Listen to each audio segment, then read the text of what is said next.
Welcome in, everyone. It's time for the Sunday evening live stream. I'm Bobby Burton, joined by Jerry Hamilton and Rod Babers of On Texas Football. We're sponsored by our friends over at Rogue Shop this evening. We'll talk about them a little bit later. But if you're looking for some sleep aids during the week, make sure you check out rogueshop.com. Guys, I've got to ask y'all, we've gotten 48 hours now to digest what happened Friday night, as well as we can.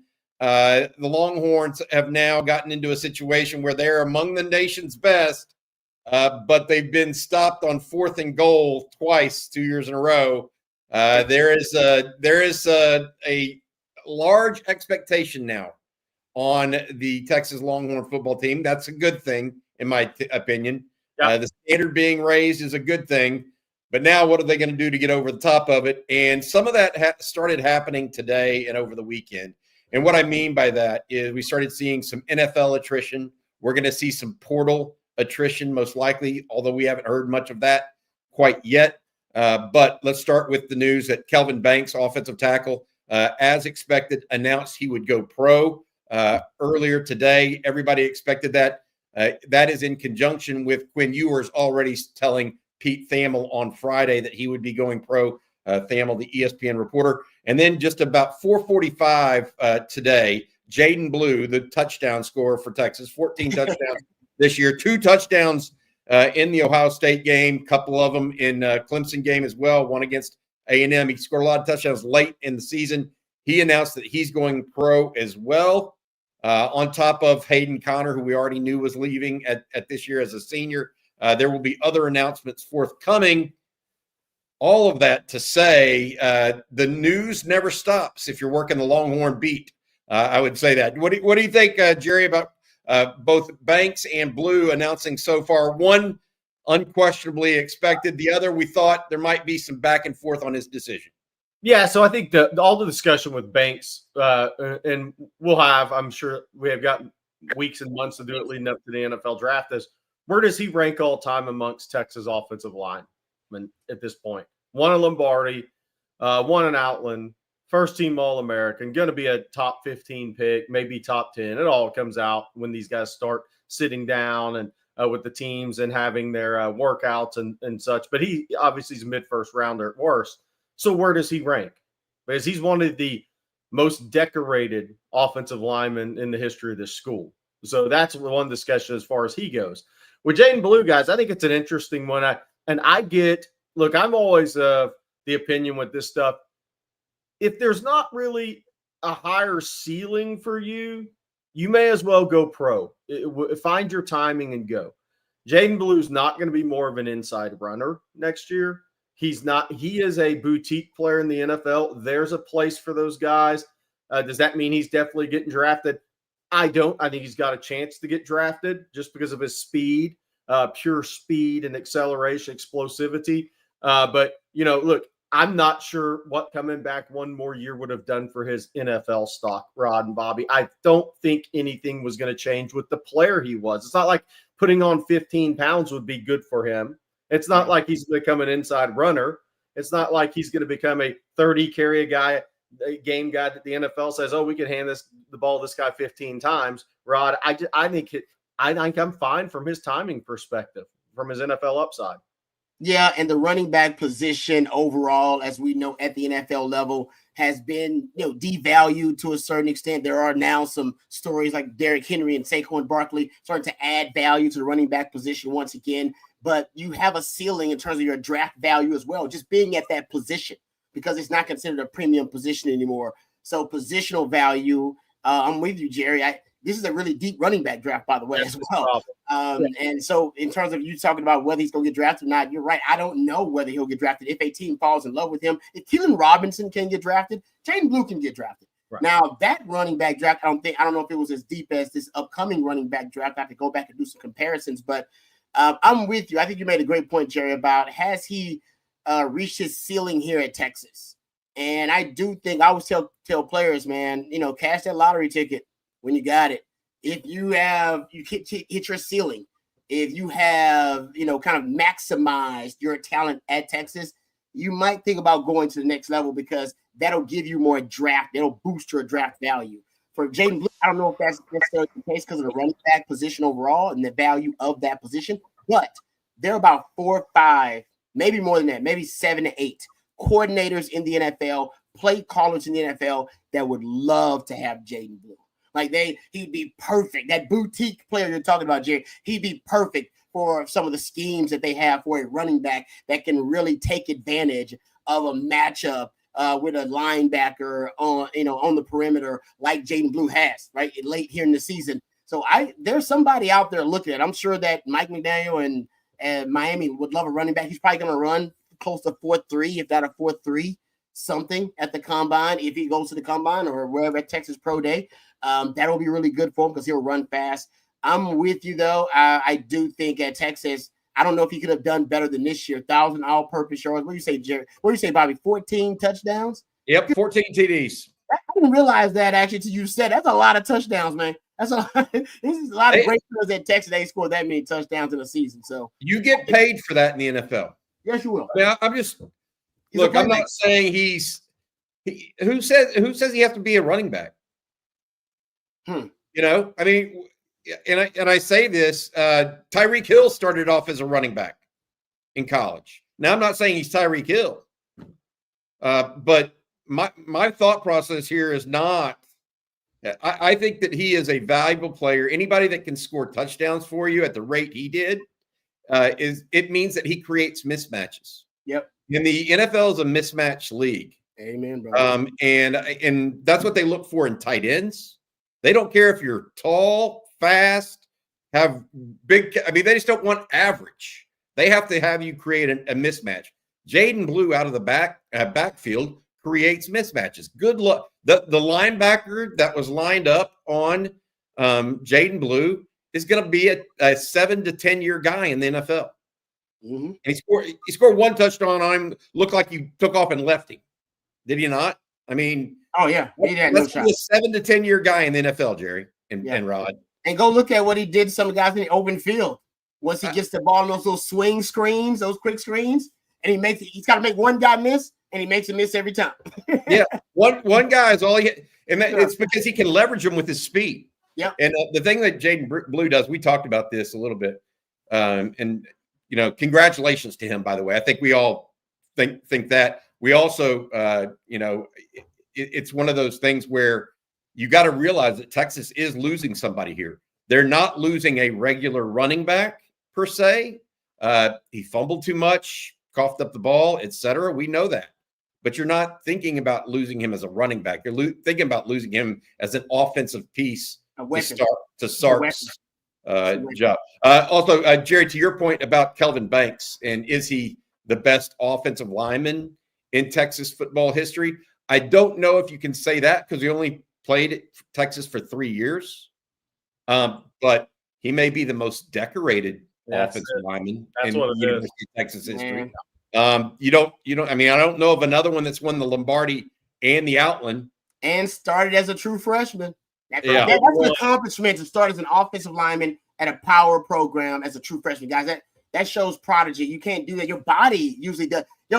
Just the physical development it takes to do that. Most guys, they're gonna be unable to do that. That's probably 80% of players are unable to do that. Offensive linemen, they just can't. Their body's not up to that type of capability. He was able to do it as a true freshman and played multiple first-round draft picks that year. And you know what made it more impressive? He was not an early enrollee in the day of early enrollees. Wow. He came in June and started game 1. Dang. That's pretty. I mean, by the way, hat tip to Kenny Harrison, a lifetime Longhorn head coach at Summer Creek, because he had a lot to do with his development at the high school level, getting him ready from a pass pro standpoint to come in and be ready if he was able to answer the bell physically, which Kelvin was. So congrats a little hat tip to Kenny Harrison for helping that development at the high school level too. But most decorated, where he ranks all time, that'll be a great discussion. I love the people's opinions on that as well, to see kind of where everybody thinks he fits in on that list. Ooh, Altheo VZ Randall. Hey, big cat. Kelvin Banks is definitely the best to ever do it. Plus, he's from Houston. There That's you go, cat, Altheo. that big cat saying that means a lot. He knows a lot about old. We'll ask Tony Hills that too on Wednesday, Jerry. That's a good question for because Tony. he's in that conversation. That dude was Yep. Did he start as a freshman? Did he start as a freshman? He might have, but he was injured. Rod, Okay. his last game of his senior year in high school. Yeah. I think you were off in the NFL doing your thing at that time. Okay. When he first got there. But yeah, he got injured his last game in high school and had to redshirt. Hey, other guys that we need to get to, and we'll talk about some other things. Texas also apparently had a transfer portal visitor this weekend. I can't confirm that right now, but that's what we believe to be the case. I want to say this. Other guys that we expect to make decisions or announce decisions in the coming days. And the deadline for this is January 15th for the NFL. Matthew Golden, we are hearing, is leaning heavily, if not already made his decision to go pro. We're going to wait for him to confirm that one way or the other. Isaiah Bond, similar to that, although we are hearing that, you never know with Isaiah Bond. We just don't think he will be at Texas no matter what next year. And then others, Cam Williams, we have been hearing, although there were rumors last week that he was thinking about returning. What we've heard of late is that he's most likely headed to the pros. DJ Campbell, we're awaiting word from him and what he decides to do. Michael Taft, what we've heard as soon as late as yesterday is that he was still expected to return to Texas, but that's not an official announcement. I want to be clear. I want these guys to do their own things. I can just tell you what we're hearing a little bit behind the scenes. We'll see whether or not he does that. Another person that is similarly situated to a couple of these other guys is Trey Moore. And I did speak to someone close to that situation today. It sounds like as late as this past week, he was leaning towards going pro, going so far as finding someone in the Dallas area to work out with for the draft, pre-draft. But as of right now, and what I heard today is he's probably leaning towards returning. Now, that's just what I'm hearing. It's not definitive. Again, we're going to let these guys make their own announcements and come back. But I wanted to put that out there for everyone. All right. That's a lot of news and notes. We're going to get to y'all's questions here in a second. But Rod, if you would do us a favor, please, and introduce people who haven't heard about RogueShop.com. All right, thank you for that, Bobby. And thank you to RogueShop.com for being a sponsor here on Texas Football. We really appreciate them, and you'll appreciate them as well. If you got any issues with anxiety, maybe you have some sleep deprivation issues and can't really get your sleep patterns on track. Maybe you got a lot of pains and aches like I do for my playing days. My friends at Rogue Shop have a variety of different products that can help you, folks. RogueShop.com is where you go check them out. Also, they have oils and gummies and creams and flour, vitamins. They're all in a different variety of different ways they can help you there. And they also ship nationwide, no matter where you are in the country. Our friends at Rogue Shop can get their products to you. That's RogueShop.com. Recently talked to a member of the On Texas Football family who's a huge fan of Rogue Shop and has been using their products for a while, swears by them to help them actually go to sleep. They use them as sleep aids. They got a bunch of different things there for you. So check them out, RogueShop.com. You can use the code there, the discount code on Texas, and you'll get a very special discount from our very special friends at RogueShop.com. We really appreciate them for being sponsors of our Sunday night live stream and for being a part of the On Texas Football family. Thank you, Rod, for doing that. Jerry and Rod, let's go ahead and start taking some questions. Jerry, you have something that you want to talk about? I do. We had a little bit of news on the check-ins today for the 25 class. Thank you. Grayson Littleton, top 150 in the country, DB, going to start out at nickel or corner at Texas. When I was through there before he committed to Texas, right after he visited Michigan, and Texas just offered him, he wasn't sure if he was going to be able to graduate early and get into Texas in January. When signing day happened on the 4th, Texas announced like he was not going to be there. And we were hearing he was not going to be a midterm. Well, he moved in today. And sometimes, so Rod, all 5 DBs are midterm enrollees now in this class. I get nice.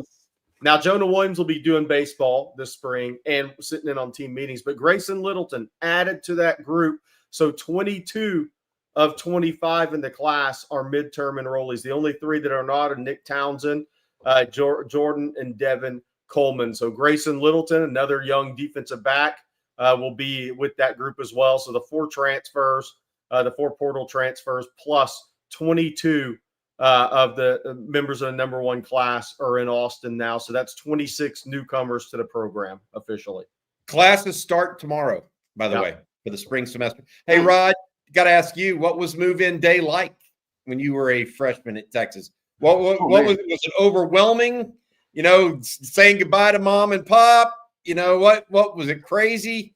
That's what I a lot of feelings going around there for parents of players and players themselves. First time moving away from home.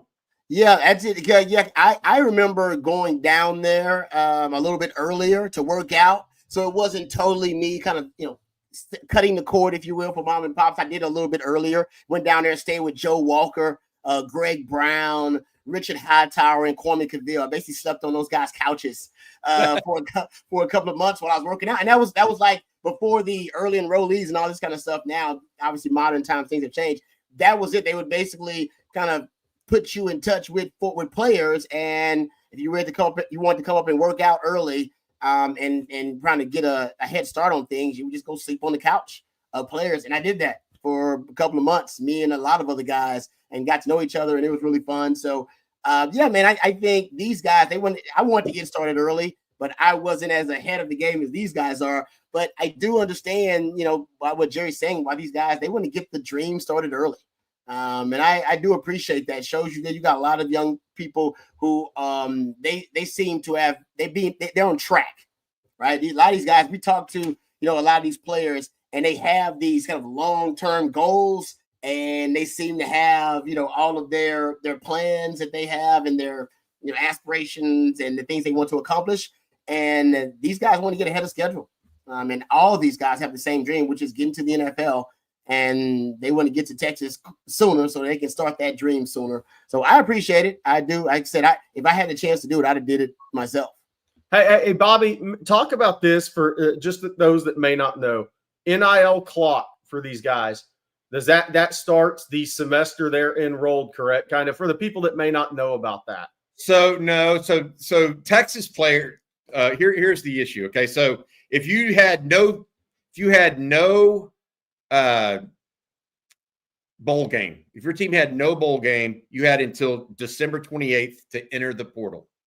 If you had a bowl game or a college football playoff game, you got 5 days from the end of that game. Okay, in addition. So Texas players, they want to transfer, they have 3 more days essentially to put their name in the portal. Now, as far as incoming transfers, and I think that may have been what Jerry's getting at. As far as incoming transfers, they actually have until the last day of add drop classes to enroll at Texas. And I think that's usually the last of January because you can still add classes. So if Texas continue to recruit players until basically mid to late January, and then have to have it done no later than the beginning of next month. I mean, I worded that wrong, Bobby. I meant these guys, NIL deals begin immediately for them when they enroll. That's what I was talking about. Guys, are you talking about the high school guys? Yeah. Oh, yeah. I mean, yeah, that's. I just wanted to make sure that people knew that. Yeah, okay. Absolutely. So those begin, and it's all a moving target because some of those are going to be larger deals than others. It's just the way of the world. Y'all know that, and so. We'll see all of what that means, but absolutely, they actually speed up their clock in that regard and are able to do that. From a timing standpoint right now, it's the NFL draft is January 15th. Yeah. That's when Texas players have to have a decision by. As far as NIL, as far as the transfer portal, it's 5 days from Friday, which is January, guess what? 15th, basically. Yeah. Oh, wow. Okay. So it's very similar times. And then also, there will be another transfer portal window after spring ball. But for right now, at least, that's where we're at. All right, let's take some questions from the audience, if you guys don't mind. Y'all up for that tonight, Rod and Jerry? Let's go. All right. This one from Antoine. Saw an all-time QB list.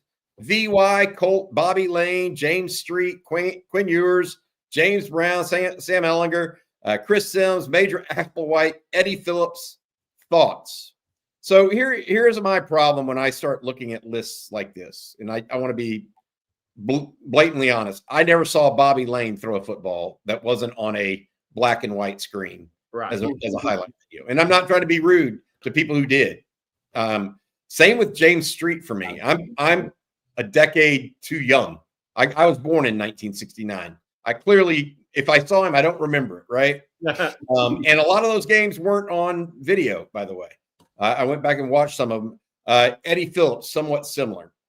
But from VY, Cole, Ellinger, Sims, Applewhite, Ewers, I saw all those guys. And so I don't want to put Bobby Lane and James Street or even Eddie Phillips in this group, or even Marty Aiken, who pretty good quarterback for Texas. I didn't see them as much. My best quarterback ever at Texas remains Vince Young, because he's the one. They won a national championship with him, but the reason I say he's the best quarterback is he's the best player, I think, ever at Texas, and that even includes Earl Campbell at some level. As good as Earl was still a running back, as opposed to being the guy that had the ball in his hands every single play. And Colt, it would be, from what I've seen, the second best, and then I would go with Quinn Ewers, probably third at this point, ahead of Sam, ahead of James Brown, ahead of Sims and Applewhite, in my opinion. So I'd probably go VY, Colt, and Ewers, in that order. Anybody? Y'all have Rod, Jerry? I mean, y'all didn't see Lane or Street or Phillips either. So I mean, it's with VY. The reason that will never be inarguable for me, and let's say not never, but when Pete Carroll said entering that season in which Texas won the national championship, somebody asked him, how could that team be beat? It would take an extraordinary, otherworldly player to beat us.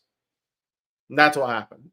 I mean, so that's your answer on that one, right? So you get into you get into stats, you get into Quinn led Texas to 2 straight playoffs.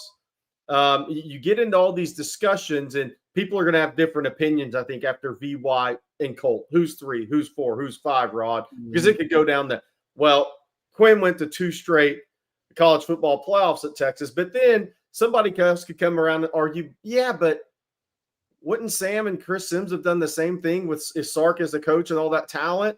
I mean, so there's arguments that are going to be woven after 1 and 2.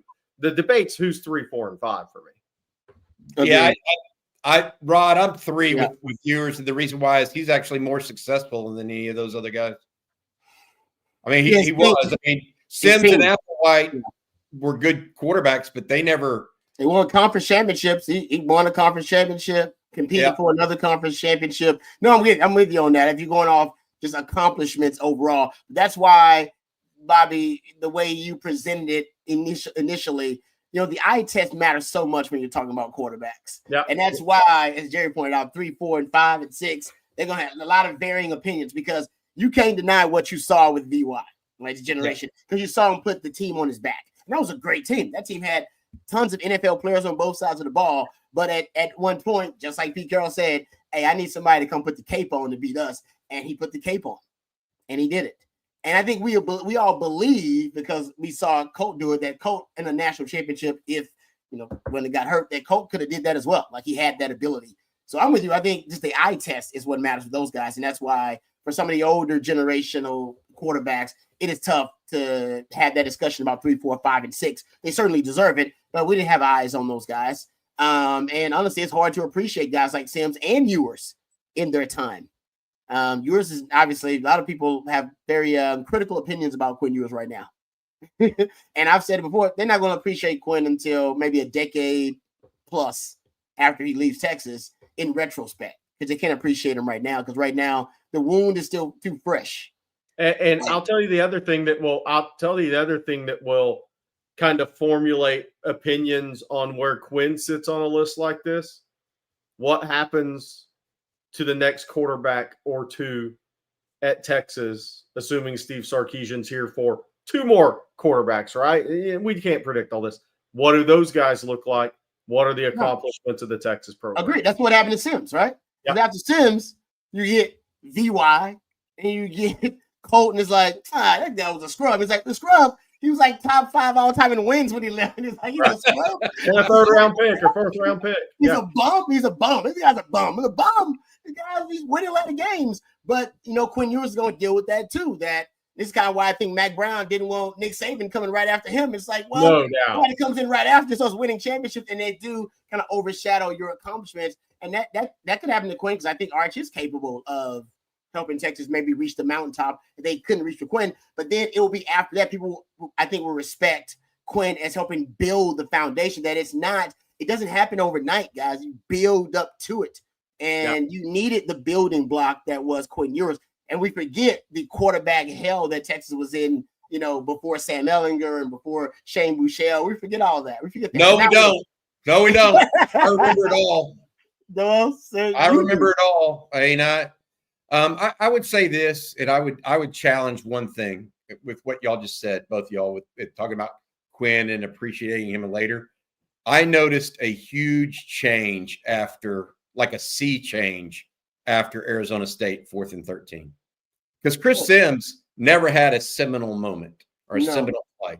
He had a great game against A&M one year. Yeah. But there wasn't maybe that out and up against with BJ Johnson against A&M. Sammy Davis got left. It wasn't the same. It wasn't. It wasn't a seminal. I noticed a newfound respect for Quinn Ewers among the Texas fan base in just the last week and a half.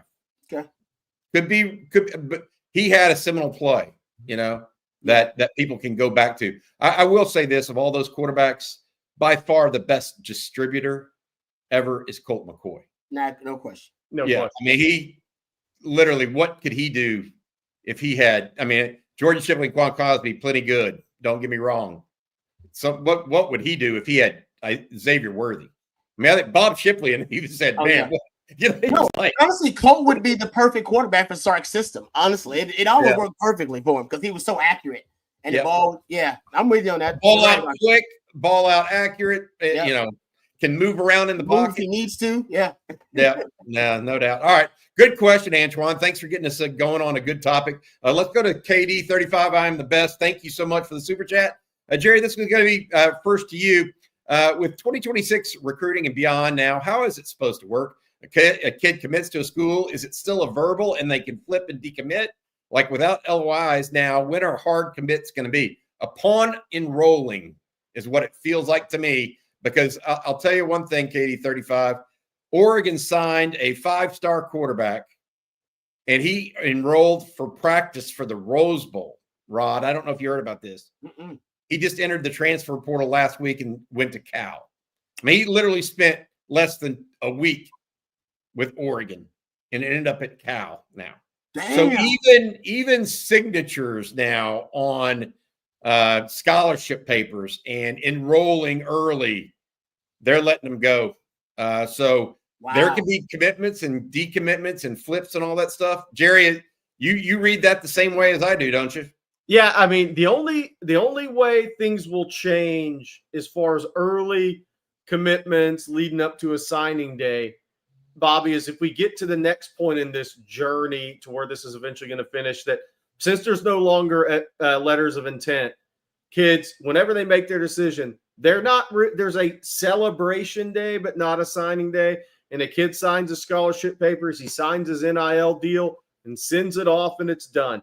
Then apparently you're supposed to stop recruiting those players. Now, what does apparently mean? I don't think it means jack. But that's the one area it could get to that could really change recruiting, is if you just sign your grant and aid papers, you sign your NIL deal, you send it off to the school or whatever you do, and then that's the end of your recruitment. That's the one thing. But then, like Bobby just said, the quarterback from Hawaii goes to Oregon. He goes up there and said, damn, this Dante Moore guy is really good. Oh, Marcus Mendoza hit the portal from Cal. I think I'll just go start as a freshman there. Wow. And so you can either release him or he can just jump in the portal. Either way, you're not going to keep him. Yeah, exactly. Agree with him. All right. Bobby Betronic with one here. We wasted Silas Bolden. Agree. He was a dog anytime he got his hands on the ball and played with great effort, whether he touched the pigskin or not. He should have run those jerk routes in the end zone all year. Maybe some truth to that. Yeah. I just think he got stuck behind the wrong receiver. He got stuck behind the two guys that Sark ended up relying on the most, Matthew Golden and DeAndre Moore. Those were the two guys. He wasn't in the same role as Ryan Wingo / Isaiah Bond. And so when they went 12 personnel, where's the spot for him? It wasn't there because it was DeAndre Moore and Matthew Golden and or Ryan Wingo. I agree, Bobby. Even in the game against Ohio State, put him in, breaks a tackle. Mm-hmm. And by the way, he didn't just break that tackle; he broke Denzel Burke's heart a little bit because Denzel Burke did not return to that game afterwards. I think he got benched. The other thing with Bolden, I just thought after Baxter went down and Sark and he did have to change up the plan. That became very apparent, Rod. It wasn't going to be the same run game. We never saw Bolden line up as a running back and just swing it out to him. We never saw some of the gadgets I thought we might see with Silas Bolden, especially when Jaden Blue had the fumble issues and kind of found the bench for a while. I thought, hey, maybe this is the time. We never really talked about it on here. Maybe this is the time we see Silas Bolden out of the backfield and keep all the other wideouts on the field and say, whoa, they have a ton of speed out here still. Mm-hmm. But which, for whatever reason, we just did not see any of that this year. And I'm not saying Sark is wrong. That's just one of the things I wondered if we'd see some with him. I think one of the byproducts of having such a deep receiving core, right? At the beginning of the season, I predicted you'd have 6 different leading receivers at one point in the season, and you got there. You saw only Matthew Golden he was the only consistent receiver. Basically, everybody else had ebbs and flows. Yeah. Right? Bond was early on, then Bond faded at the injury. Remember Ryan Wingo at one point was like, man, this guy's gonna break out. And then that really happened. He just kind of stayed. I think maybe hit the freshman wall, who knows. DeAndre Moore at first, you couldn't even sight DeAndre Moore, you couldn't even see him. There was no targets, anything toward him. And then he came on later in the year, became more of a target. He actually was your best deep target. It just, you never really saw, other than Matthew Golden, any really consistency out of the receiving core in terms of their roles. To Jerry's point, like your role, it became basically Matthew Golden was the only one that had a real role within the receivers. Everybody else really just kind of had cameos. Cameo. Hey, that's Silas Bolden, man. That was nice. Oh, Ryan Wingo, good to see you. And it was like, other than that, it's Matthew Golden and Gunnar Helm. And so I think that was kind of the depth of the wide receiving core. Maybe that's just a byproduct. I'm not blaming anybody for that. It's hard. It's only one football to get around. Yeah. And your running backs, hell, how many catches do your running backs have? So it ain't like your receivers are the only one catching balls. Your running backs and your tight end was like your number one wide receiver for half the season. I think the way it worked out, it was just strange that you didn't have more of the receivers take on a bigger role within the offense. I had something for y'all, by the way. Talk about Ryan Wingo. For the future, 29 catches this year, 472 yards, average 16.3 yards per catch. Pretty strong. 5 rushes for 100 yards. No, he's legit. Yeah. Good, big time future for him ahead. Going to step into some more questions here. How welcoming, this from JD3, how welcoming are Florida fans? I'm debating on going to that game. I've never been. I have been. Yeah. And I went to 2 Florida State games back in the 90s when both teams were absolutely good. They were not very nice to Florida State fans. I'll put it that way, but it was a great venue to watch a football game. Yeah. Great venue. Good time. You can stay in and around Gainesville. You can stay in Jacksonville. You can stay just about anywhere in Central Florida and get there on game day and back to wherever you're staying. Yeah, I lived in Florida. Those people know for about 6 years, so I've been a few times. What I'll tell you is, if you've never been and you just like the history of college football, it's one of those cool places to go. Steve Spurrier has his bar and grill, and he's in there like 4 days a week, just hanging out. He does a podcast in there. So you might get the Steve Spurrier's Bar and Grill. the day before the game, and maybe you run into Spurrier. He's got all this memorabilia, Florida Gators stuff, his stuff, Heisman, all that stuff in that restaurant. The Swamp and the Swamp will be loud for that game now. That's one. Florida is excited, even though they went 7-5. They're excited about their quarterback. They're excited about their recruiting class. Jaden Ball, running back. They got some good things going on offense. And with Texas coming to town, with Arch Manning coming to town, if you haven't been, I think it'll be an amazing experience. Just make sure, stop off at Spurrier's too, because it kind of adds the history of Florida football to it. I'm going to that one and Georgia. Georgia's unbelievable too. Got to do both, man. Yeah. Just me. Try to make it over there if you can. William Nish, what did you think of the 12-team playoffs? I loved it. I know there are things to tweak. Do they keep the 12-team format moving forward? 16 eventually. 16 and remove the conference championship games? That's what I would do. That's what I would do. Okay. I don't know if they'll do it from a money standpoint in the conference championship games, but to me, just put 16 teams out there and play it out. I mean, every team that had a bye lost. Should that tell the committee something? Maybe, but 2 of those teams probably shouldn't have had a bye, so that may have to change. But all 4 teams that had a bye lost. Let's just move the thing to 16 and just play it out. 8 teams get a home game to start. Then we go from there. Let's just go play it out with 16. That's the way it needs to be. Everybody plays 4. You got to win 4 games to win the whole thing. Go get it. What do you think, Rod? You have any specific? No, I'm not against. I think the tweak. I like it. I think they're gonna expand it anyway. I mean, we're a supersized me society, so it's gonna expand to 16, whether you want it to or not. But I agree with Jerry. I think maybe the automatic buys for the conference champions, maybe just automatic buys goes to your highest ranked teams, or maybe you tweak the way you do the automatic buys, and then maybe just kind of let them play it out. I don't mind. I don't mind it at all. I mean, I actually think if you do it the right way, you'll have more competitive games early. Instead, you're more competitive games late. You'll get competitive games all the way throughout if you tweak the buys a little bit, or at least who gets the buys. They're not the only negative with this or not negative, but the only hurdle. The conference championship games are money makers. Yeah.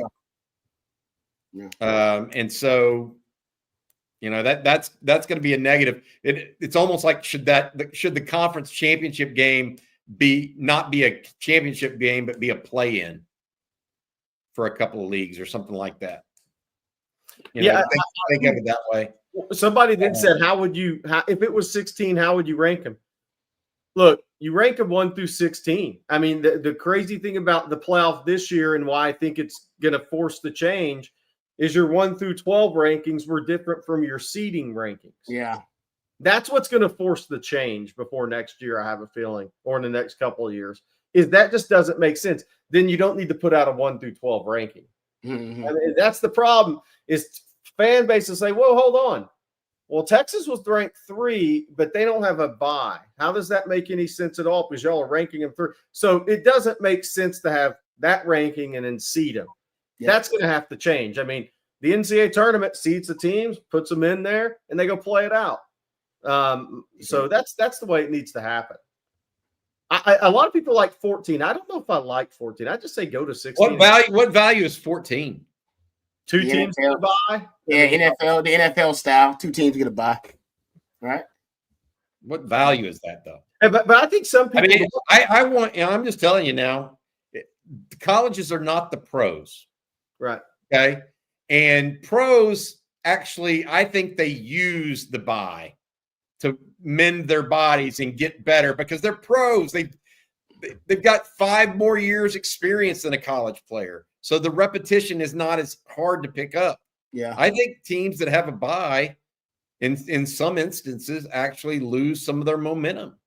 I think Texas actually, by playing in the conference championship, had an advantage over Clemson, who had 3 weeks before they played. Yeah. Whereas Texas was just 2. My opinion. Go ahead, Jerry. Sorry. The other thing I was going to say about that too is, look, it's people are like, oh, well, there's blowouts. Well, there's blowouts in the NCAA basketball tournament. People are it's still NFL playoffs. You watch the first round of playoffs? It's still going to be more viewed than most college games. And by the way, at the end of the day, for the Boise State fan base, yeah, they had their hopes and dreams. But when they look back on it, if they never go back to a playoff, they're always going to have the experience. So they lost by 17 to Penn State. They still got to be in a college football playoff. I don't know. Arizona State's got 19 guys back off that team, by the way. But what if they don't get back? What if, their fan base had an unbelievable experience? So, and I know they ran a close game, but think of all the blowout games. Indiana fans? Are you kidding me? They played at Notre Dame in a college football playoff. They're crowing right now. Indiana fans are crowing right now because they only lost to 2 teams all year. And they're playing for those 2 teams are playing for the national championship next Monday. Yeah. So, hey, a couple questions here. Whitney Gaddis, I tell you what, she's got a chance here. 2nd and goal, just don't understand that play at all. No, I think it's fair to say we don't necessarily understand it either, but going over it again only hurts right now. It is still too early for that for me a little bit. Is are Golden and Bond gone? We are hearing that Matthew Golden is expected to announce he's going pro. His classmate at Klein Kane just announced it today that Jaden Blue would be going pro, as well as Kelvin Banks to join with Quinn Ewers. Those are the only announcements thus far from draft-eligible juniors. We do believe, though, that Golden and Bond will be gone, among others. This is from, here we go. Jerry, this is from Quentin. Who do you have as your starting OL for 2025? What do you think, man? Well, Gooseby will be left. Brandon Baker will be right. I think we got that. DJ Campbell will be right guard if he comes back. If not, that will affect some things. I know there's some thought, well, Cole Hudson will just move the center. I'm more, let's see what happens. What if Daniel Cruz is just a great player? So we shall be left guard in that instance. Wouldn't it be Cole Hudson? If Cruz is that great player, is it NATO or that's that the guard center guard's going to have to be. That's going to have to go through spring practice, because what if Nate Kibble's really good redshirting? I've heard he's been really good. What if Jaden Chapman really comes on? I mean, that's the thing. Some of these young guys that haven't played, they're behind the scenes. You hear some pretty good things about them, but they've never played. So guard, center, guard, I think is going to be determined this spring. I think your tackles are pretty much set next year, starting tackles. But I think guard, center, guard is going to you have to play out over the spring. But the one thing I would say, a lot of that could depend on where Daniel Cruz is at the end of spring, because I think the guy's going to be a tremendous player. Is he ready to be a tremendous player next year, since he's had 1 year of center at the college level, or does he need a little more time? If he ends up, and I'm not saying he's beating out Connor Robertson and Cole, I'm saying then that's going to change where Cole Hudson plays. Yeah. So that's going to have to play itself out in the spring. I don't have the definitive answer right now on that. It's going to have to play out. All right. I will add this real quick. DJ Campbell has not announced one way or the other, but he did make a post on Hayden Connor's Instagram post earlier today when Connor decided to go pro and announced that he was going pro. I love you forever. This is what DJ wrote. I love you forever 76. Let's go be great. Some people read that as DJ saying he's going. I would caution you on that at this time until he announces separately. A good question here from Bobby Vetronic. How much bigger can Trey Wisner get and retain his wiserness? What do you Hey, that's a good comment, because he's got that darting running style. Mm-hmm. Kind of bounce. It's almost a darting / pinball running style, Rod. How big do you think he can actually get? 210, 215 max, and still maintain that kind of. Do they want him that much bigger? If they run him, obviously, if they need to run him inside, they might have to get him. That's my thing. Do you want him running inside? Do you want him to be a compliment? Now, this year he had to be everything for you, because you didn't have CJ Baxter, and he was your best overall running back in terms of being able to execute all of your different running concepts. But I think ideally Sark wants a back to complement another back.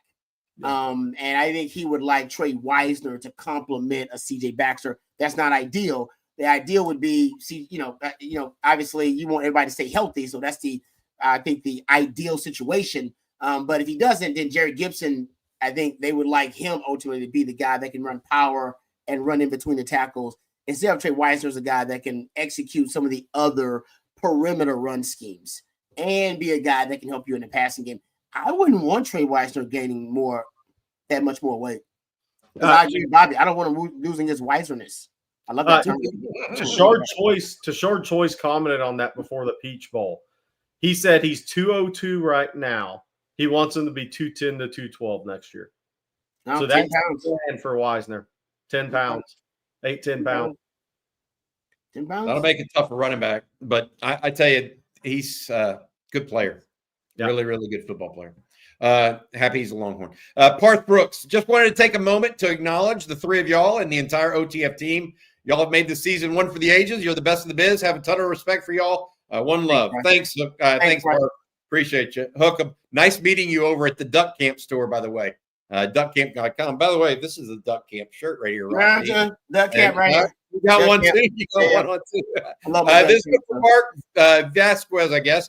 How rusty is Cedric Baxter? I saw him working out on the field a little bit during the Peach Bowl. He was also there at the Cotton Bowl. Jerry, this is one of those injuries. We asked Dr. Brett Robin the same question.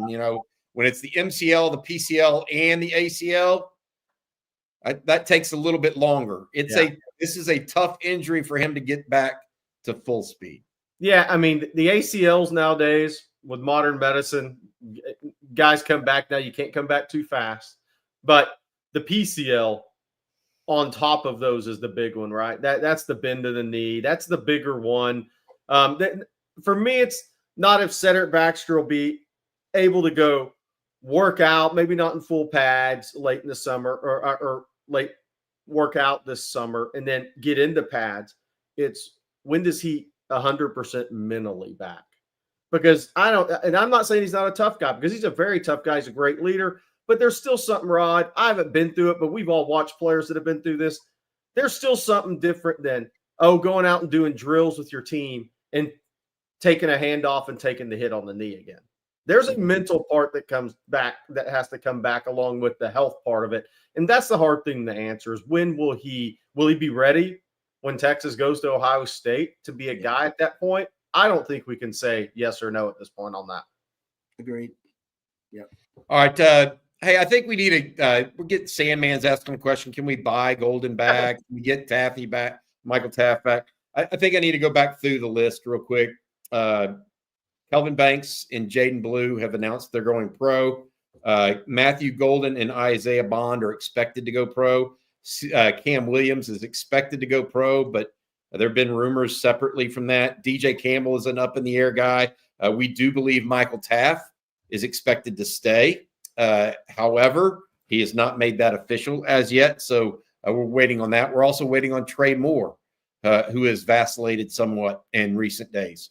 So those are the guys we're really waiting on right now. There will be others, I'm sure, and there's going to be some movement in the transfer portal as well. So, hey, Bobby, I have a little news. That came in because all the pictures that came out of the newcomers, Zealous Hicks. Obviously, I want Rod to talk about the interview with Zealous Hicks for those that didn't see it, but he wasn't in any of those photos. So I got some people were asking, hey, what's up with him? Is he still coming in? I got a text on that. Since he was reclassed to 26-25 and is pushing to get in January, he's the last guy waiting to be checked off from the NCAA because he had so much to go through and decided so late.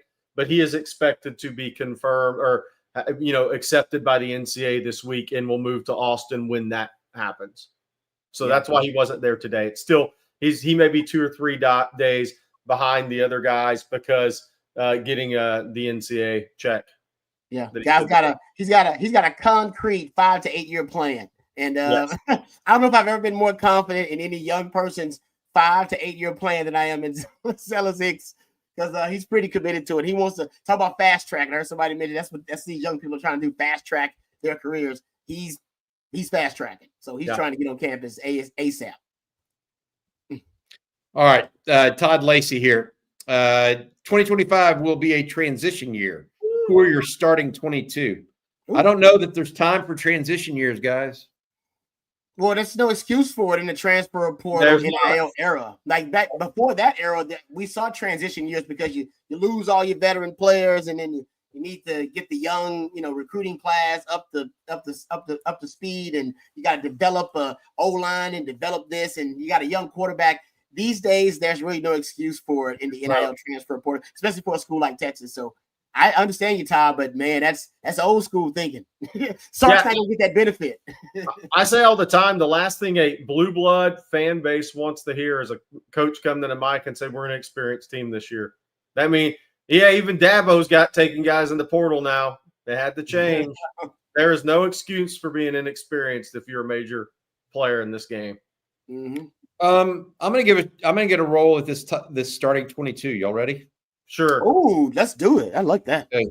Arch at quarterback. Running back, I'm going to go Wisner/Baxter. Easy. Okay. Wide receiver, Wingo, Moore, and question mark. Ooh. Either Khalil Lockett, Jamie French, or Parker Livingstone as of right now. That's my guess. Tight end, Jordan Washington. I'm going to go with him. Yeah.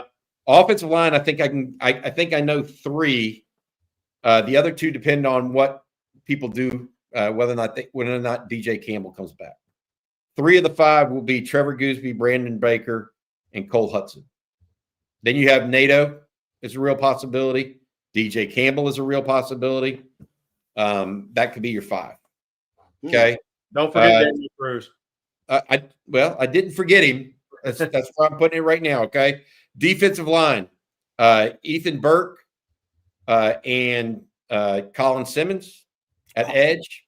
All right. With Trey Moore and Colin Simmons kind of rotating in, doing that whole thing. Alex January and Cole Brevard at this point, with Brevard and Travis Shaw mixing and matching. We'll see if any of the young guys actually break that or if Texas adds another defensive tackle. At linebacker, I think it's Hill and LaFau. We'll see Anthony Smith and LaFau spell each other, depending on some passing situations. Defensive back, this is where it gets interesting because I think if Taft does come back, obviously he's a starter. Manny Muhammad is a starter. Jalen Gilbo is a starter. Jelani McDonald, Derek Williams. They're fighting for one spot, right? Then you have the other corner. Does Texas take and go with Kobe Black, or do they get someone out of the portal to strengthen that room and then make Kobe Black beat that guy out for a starting spot? That's my starting 22. We won't make you guys do that. Y'all have anything that y'all disagree with? I like it. Jerry's in Daniel Cruz's corner, but other than that, seriously, anything? I have one more. Brad Spence is really, really good. We'll see what happens at Brad Spence. Okay, at linebacker. Ooh, okay.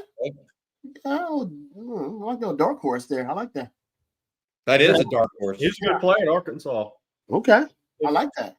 Had 5.5 sacks. Is that right? 4.5 sacks. Yeah, good stuff. All right, we'll go from there. It'll be fun. That's over here. It's gonna be fun. That was a good one. Hey, Rod, I read this question. Rick's one of the guys who's been with us a long time, and I love reading his questions and conversing here. With Gooseby and Brandon Baker, could Flood and Sark morph to more of a trap counter blocking scheme, or is Sark set on wide zone scheme? He hasn't been completely set on wide zone. It's depended a little bit who his running backs were on the wide zone. He's done it, but not as much as he's done it this year. This year and last year, that was one of their. This year, you're right. This year, he has been more extreme about wide zone than previous years. It's been a popular concept, but I think this year, maybe it's because of the running backs and the injury to Cedric Baxter. But they were top 10 in the country in wide zone rate. And Wisner was top 10 in the country in rushing yards on wide zone. It was pretty obvious. That's if you stop the wide zone for Texas, you could really kind of stall the offense, at least stall the running game. It is possible. I would say this last game versus Ohio State, this was I got to go back and look at the numbers, but just based on the eye test, it was probably as balanced as they've been in terms of gap counter schemes and zone blocking schemes. They were pretty 50-50.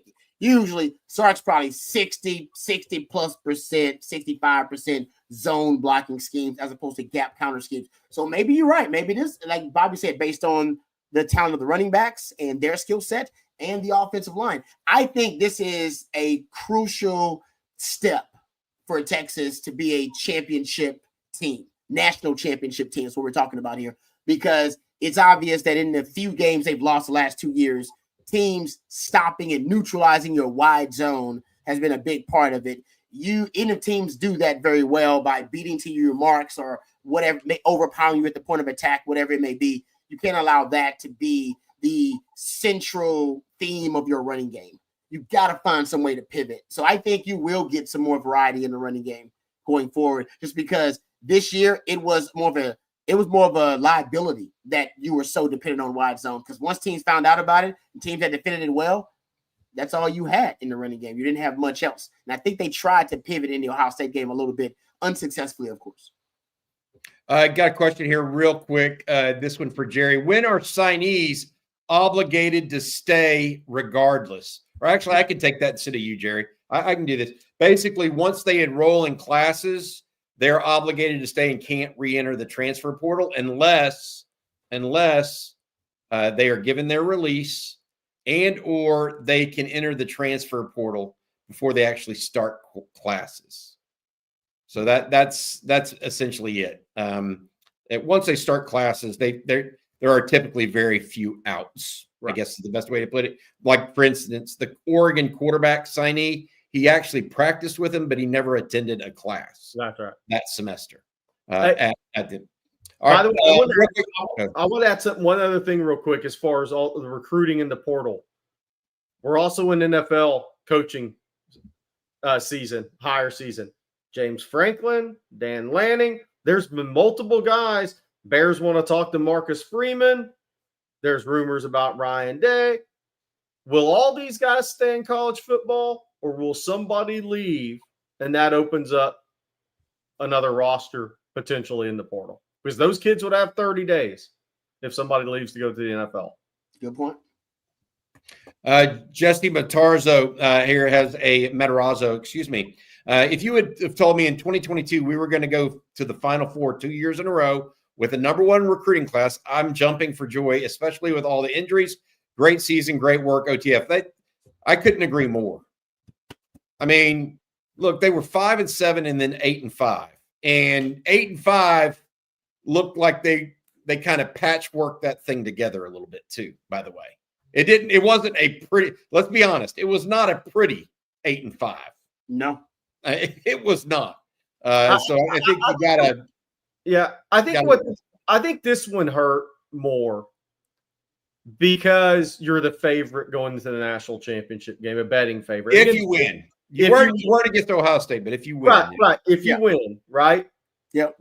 Michigan would have been a really tough out last year. Let's be real. Michigan was a better team than Notre Dame, so Michigan would have been a touchdown favorite at least in that game 2 years ago. This one hurts because Texas would have been the favorite over Notre Dame. That's a good point. Yeah, it is what it is. Rich Money Cash. Can Niblett surprise people and be used like Blue? Similar question coming in from Bastrop Bear. Can Ryan Niblett help fill Blue's role, or who do y'all see being the featured back in the passing game? Here's one thing I will say. Like, Trey Wisner was a receiver at DeSoto. Don't forget about that. I mean, he did, while he was recruited to Texas as a running back, he's actually a receiver at DeSoto. What I would say is this: the thing that Wisner does not have that even Niblett has, Wisner doesn't have that long speed, right? No. Blue has long speed.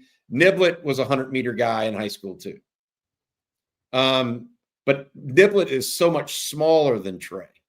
And I'm not sure he's as athletic's not the right word. I'm not sure he's more like Keelan Robinson to me than he is Trey Wise. And that's perfect because remember you had Keelan Robinson as that, you had a third boutique guy And then you had your two other backs those years, right? Whether you were talking about Blue and CJ Baxter, Jonathan Brooks and those guys, or you were talking about both Rojo and Bijan. You had those types of guys who could be the complementary pieces in your two-back set, your pony package, and then you had another boutique guy. Nibbler can be that boutique guy. I think they want Weisler to fill the role of the other back and more the pony package in the complementary set, though. Yeah. I agree with that. I agree. I mean, I think Weisler's found his place on this team. Yep. Or solidified a spot on this team. No question. All right, Birdlaw, 5895. Incredible memories from the past 2 seasons. Completely agree. New Year's in NOLA and the blowout of Florida for my bachelor party. Congratulations, Birdlaw. Salute to the OTF family for all you do. Hey, sometimes you got to stop and smell the roses, man. It's been a good 2 years if you're a Longhorn fan. Damn right. Period. Thanks for the super chat, Birdlaw. Could not agree more with you. Rod, got to ask you to do us a favor. We got about 5 or 6 more questions we're going to get to here tonight. But before we do that, we need to tell people about our sponsor each and every Sunday night, brought to you by RogueShop.com. Thank you, Bobby, and thank you to our friends over at RogueShop.com. No matter where you are in the United States, folks, our friends over at Rogue Shop can get their fabulous products to you. And no matter what you're dealing with, maybe you're dealing with some anxiety issues, maybe you got some sleep issues, sleep deprivation, can't figure out your sleep patterns. You want to get those on track. Maybe you got, like me, pains and aches you're dealing with from playing football for a number of years, no matter what they are. I got a lot of shoulder issues I'm dealing with. Our friends at Rogue Shop have a variety of products, real plant medicine, all right, folks, that can really help you out and that can aid in all types of issues you may be dealing with. And you make sure that you use that discount code right there on Texas, and you'll get a very special discount from my friends over at RogueShop.com. They have oils and creams and flowers and gummies, all types of different products for you. And like I said, they ship nationwide. So check them out, bringing real plant medicine back to its roots. Thank our friends over at RogueShop.com. And I actually have a member of the OWN Texas football family that came to me and told me that they're big fans of RogueShop.com and that their products actually work, helping them get some real good sleep. They can help you do the same. So check them out at RogueShop.com. Thank you very much to Rogue Shop for sponsoring our Sunday night live stream. Hey, and Splendid Daddy, here's your answer to this, RogueShop.com. He says, how do I make it? I think he's thinking about the second goal from the one, but RogueShop.com, Splendid Daddy, that's the way, bud. All right, good stuff. John Rafferty, the OTF team is the best, hands down. Thank you, guys. I've been a big Quinn fan. We were lucky to have him. Next year, we have Arch, Wingo, Gooseby, #1 recruiting class, LFG. Agree with you, John. Here's my question to y'all. Gooseby's an interesting name in there, is it not? Who are some other interesting names that you might put aside an Arch and a Wingo? I mean, I wrote an article this morning for On Texas Football, and I said right now there are 4 difference makers that Texas has on this roster. And by difference makers, I mean guys that someday have a chance to be all pro.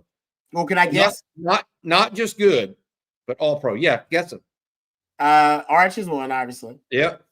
Ryan Wingo is another one. Yep. Colin Simmons. Yep. Yeah. So I got 3 out of 4. Did you say is it Gooseby? No. Okay. Who's that? Oh, Hill. Yes. Yeah. Those are the 4. Yeah. Right? I mean, and that doesn't mean like Jahdae Barron. I'll give you an example. Jahdae Barron, if you would have told me, I still don't know that Jahdae's ever going to be an all-pro, right? That's just a different category. He may not have the athleticism to do that, right? But he could end up being a great college football player. But the guys that could just be freaks or Arch, Wingo, Simmons, and Hill. And that doesn't include the incoming guys at this point, or guys that I don't know enough about. Jerry's really high on Daniel Cruz here, right? I mean, that I just don't know. But my point being, there are those 4, and then there are about 25 others, Rod and Jerry, that I think there's better than a 50-50 shot those guys make the NFL. I mean, this is not – that's why when earlier we talked about a transition year, there may be some level of transition, certainly from a quarterback and the offensive line, right?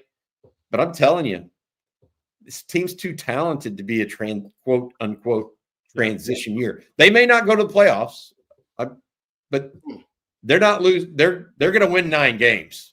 at least. More likely, at least 10. I mean, they're just too talented. Yeah, I would say the surefire guy that I think may be that level is Colin Simmons. That's the one guy we'll point at and say. I'm not sure he's not going to be the best defensive player in college football next year, period. I think he's going to be the best player on this team by far next year. I think the other guys still have some proving to do. I think Colin Simmons is the guy. I think he is. If he keeps his trajectory and stays healthy, Rod, we're going to be having a discussion. Is he as good as we've seen on defense at this university? Yeah, I think you could have two of the best defensive players in college football when you count Anthony Hill too. I'm with you on Colin Simmons. Like, he's special. His BGO is special. His playmaking ability is special. He does have great instincts too. He has this strange, even though he's a little undersized, he still seems to have great power. When he's at the point of attack, but it doesn't matter because usually, he's 4 or 5 steps out of his stance before most offensive linemen can get into their pass blocking set. So yeah, man, he's special. I'm with you. I think, if you just kind of ranking the guys, I'm with you. I think Simmons at the top, but I agree with Bobby. I think you got about 3 or 4 guys who. They're game changers. They're game changers. Guys who can change the game for you. This one from Justin Yarbrough, guys. Who are some young guys that we think will take a jump?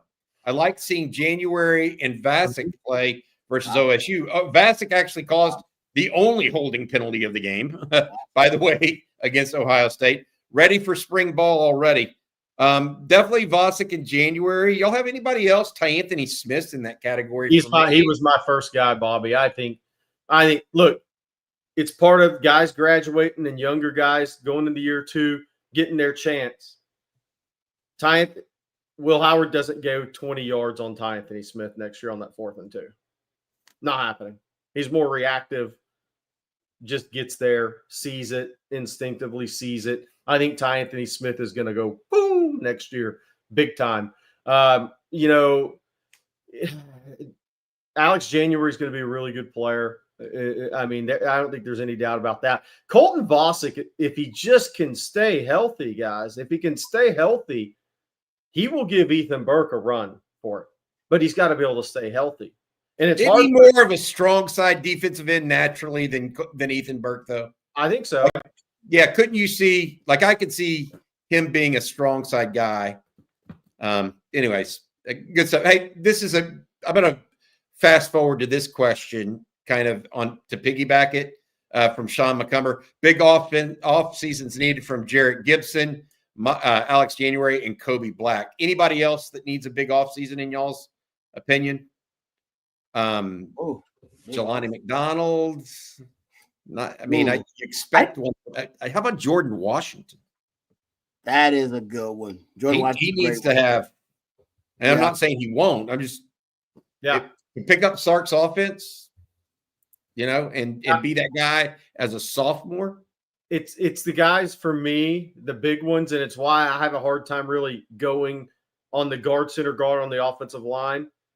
It's that 23 offensive line class. It's Chapman, it's Stroh, it's Kojo.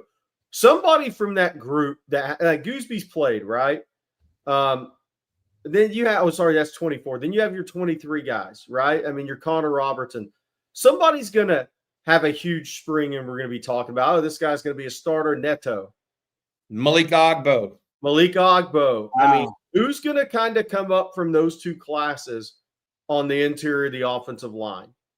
That's going to be very key for this team next year for me, because Flood wants a 7-man rotation. This year he was closer to it than he is going into the spring. He's going to have some young guys or some guys going into year 3 or 4 in the program really step up when they have their first real opportunity. Have not had much attrition on the offensive line either. We might see that for the first time in this portal area this year. We'll see. That's one of the things we're going to be monitoring here On Texas Football for y'all. Jeff Carey, OSU had a soul-snatching play at the end of the half. Man, that's a great term. Yeah, it is. That really did. And it was headed into the dreaded third quarter. but Texas didn't cave. We won the quarter, showed a hell of a lot of fight and character. Yeah, they came back and tied the game. I mean, they won the third quarter. Yeah. I mean, period. They did. Good stuff, Jeff. I agree with you. I think everybody agrees with you there. And 75 yards, man. Brutal. I guarantee you there's some guys that played a lot of football for Texas that are upset about that play. That were on the field. It was a failure by everybody. It was a bad call. It was bad execution, bad effort. It was bad all around. It was just bad. You go back and watch it. There's not they weren't running like with their hair on fire to the ball. No. Everybody was waiting on somebody else to make the play. That's exactly what Yeah, was like, oh no, somebody else gonna make plays. Like, no, nobody's gonna make the play. Yep, it's one of those. And then once Makuba gave the great effort and Henderson made a miss, it was over. It was over. Yeah. Samir Paul, longtime listener, first time chatting. Love OTF. Hook 'em, Samir. We appreciate you. What happened to our offense? Bond, injury, demeanor. Can't push. Felt way worse than last year. I think that it was worse. I mean, Jonathan Brooks was a good football player, first running back taken in the draft. Xavier Worthy was a first-round receiver. Matthew Golden will not be going in the first round. Matthew Golden will not be going as early as A.D. Mitchell went. Last year's offense was had more firepower. Period. Well, I mean, just if you take Jonathan Brooks and then Cedric Baxter, just those two running backs, neither one were there. That was your whole running back attack last year until Brooks got hurt and Blue had a good game at the end. But you lost a lot at running back when Cedric Baxter went down because you lost Brooks and then you lost Baxter. And Baxter going into the year two, I'm just saying what they were saying in the building. Whether it was young or poor man's Edger and James, they thought the guy was about to blow up this year. Well, I'm just here to tell you they had two better receivers than any receiver they had this year. Now, Matthew Golden would be a long-term pro, I think. Yeah. Okay, but A.D. Mitchell and Xavier Worthy, top 2-round draft picks. And Jordan Whittington's playing for the Rams. I know. So why did the offense go backwards?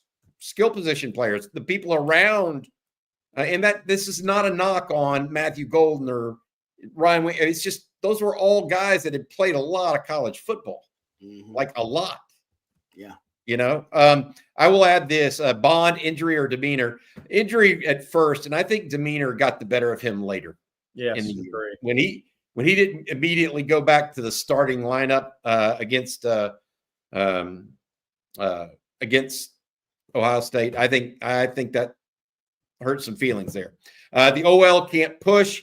That's part of it. I also think they didn't have the running back for that necessarily on the inside duo stuff this year, and that hurt it. Samir, I think it's an amalgam of things, a collection of ingredients that kind of caused that. But I thought at the same being, they were there national semifinals. Sark kind of weaved his way through that. William Rosenthal, do we know jersey numbers for incoming freshmen? I need to make my Jonah Williams jersey. Yeah. I'm looking right now because Jonah posted something on Instagram today. Let me find this. Nice. I love it. Says thank you guys for an amazing season. And Rod, I miss your morning show. Rod's going to do something about that sometime soon, I think. I got some plans I'm working on, guys. So I'll be back out there. Trust me. Sooner rather than Hey, we'll come back to that Jonah Williams jersey thing. He's going to want 15. He's going to want 15. Oh, I think it should be available, right? Yeah. I don't know. Nobody's got it right now. Yeah. Hey, guys, Eddie Kane. Hey, guys, very good season. Do you believe we can make it back to the playoffs with an inexperienced QB, new starters on the O-line, RB's coming off injury? Thanks for all you do. My initial thought process is yes. I do think that it'll be a more difficult route next year. Florida with DJ Lagway is going to be a tough game. I think that OU should be better in particular. And that's always a game that is a toss-up, even just throw out the records. It's just the way it is sometimes. I do think it'll be different. I don't think that the inexperienced QB is going to be one of the reasons, though. I got to be honest. I think they play Ohio State early. Yeah. That's at best a 50-50, no matter who your QB is and who their QB is and how many starters they lose on defense. But I don't I don't know. We'll see, Eddie. I think you're asking a good question. It's going to be one of the things that we follow this spring is where everybody ends up and what the starting lineup looks like. I just went through that starting 22 earlier. It's tough stuff there. I want to know what a drop off you get from the defense. I mean, you were arguably the best defense in the country this past season. It'd be great to be up there again, but there's going to be some drop off, I assume. Maybe you pick up right where you left off, but you do lose a lot on defense. And I mean, this was the best defense they've had. So I got some concerns about the defense. If they're not concerns, but I just wonder what level of drop off we see, if any. Like that's concerning too. In MJF, man, this is a good question. Actually, got think piece here. Rank this UT team and also this UT defense since 2000. What are the teams that are better than this one? 05. Yeah. Yep. 04 with Vince. I don't know. Talent wise, team than 04, I think. Yeah, I think so. That 04. I mean, I don't know. They're pretty good. I mean, they won the Rose. They finished top 4, didn't they? Yes. Had to. I mean, really good team. 09, 08. Went to the national title. 09, I think, was better if Colt was healthy. If you're pitting the teams, though, and maybe Greg Davis and Colt and Jordan, they could have schemed around it and just got it done, but that offensive line would have had issues with this Texas defense. Oh, yeah, that's true. Yeah. Boy, that's true. Yeah, and if you can shut down Jeremiah Smith, I'm sorry. I think you might be able to neutralize Jordan Shipley. And I know him and Colt had a special bromance going, but 2009 had more holes than 08. That's the crazy thing. We all know that. Yeah. Yes. 09 team had more holes than 08 team. 08 team was solid, man. Yeah, solid. You still had Tony Hills at left tackle. Yeah, that 08 team was solid. So yeah, I agree. You were on the same team. I think, but is this team? What would you pick this team over last year's team? I personally would. Yeah, because the defense, the pass defense, dude. The pass defense last year was terrible. And pass rush. Yeah, they could get after the pass. That's what I was telling somebody today. This team would have beat Washington, in my opinion. This year's team would have beat. I agree with that because of the pass defense. Yeah. Yep. They would have had something. They would have been able to stop something at some point. Made enough plays. Agreed. Yeah. And Penix would have had more pressure on him. He'd have got hit more. Mm-hmm. Yeah, Colin Simmons against I'll take Simmons a couple of times. He wouldn't have whiffed on a few of those. Yep, I agree. All right, Sean, I already did that one, Sean. Thank you so much. Jeff Carey, thanks to OTF, smart, innovative, entertaining. Thank you so much. Famous CUDA, by the way, couple things. Trey Owens has 15, yes, but he's defense. On offense. Yeah, defense. We're talking defense. Will Stone is 15, but Jonah Williams isn't going to be on kickoff or field goal. You wouldn't think. Maybe he might be on kickoff. Maybe kickoff, maybe. But not coming off a knee injury, though, right? No, you're right. Probably not. Did he have what is Jonah Williams' injury officially, Jerry? He had a hairline fracture in his clavicle of his throwing shoulder in baseball. So left. Which is his left. Left. Oh, he's a hairline, left. not like a bad one, just a hairline. Okay. The shoulder injuries are not easy. They suck. Trust me. They suck. Yeah. All right. Hey, guys, I tell you what, that's going to do it for tonight. Thank you all for checking in with us. Again, Kelvin Banks and Jaden Blue have announced they're going pro. Additionally, Quinn Ewers already announced. We're waiting now on announcements from Trey Moore, Matthew Golden, Isaiah Bond, Cam Williams, DJ Campbell, and Michael Taft, among others. All right. That'll do it. And all of those players checked in today, Jerry talked about, including Grayson Littleton, defensive back out of Tampa, who we originally thought was going to be a June grad. He actually came in and was able to make it in as a January enrollee, so he'll be able to participate in spring ball as well. All right, we're back tomorrow, guys, with Coffee and Football early tomorrow morning. Please join us. Also, please thank our sponsors, RogueShop.com, as well as our producer, Matt Hutchison. For Rod, Jerry, I'm Bobby Burton. You guys have a good Sunday night. Have a good week ahead. Hook 'em.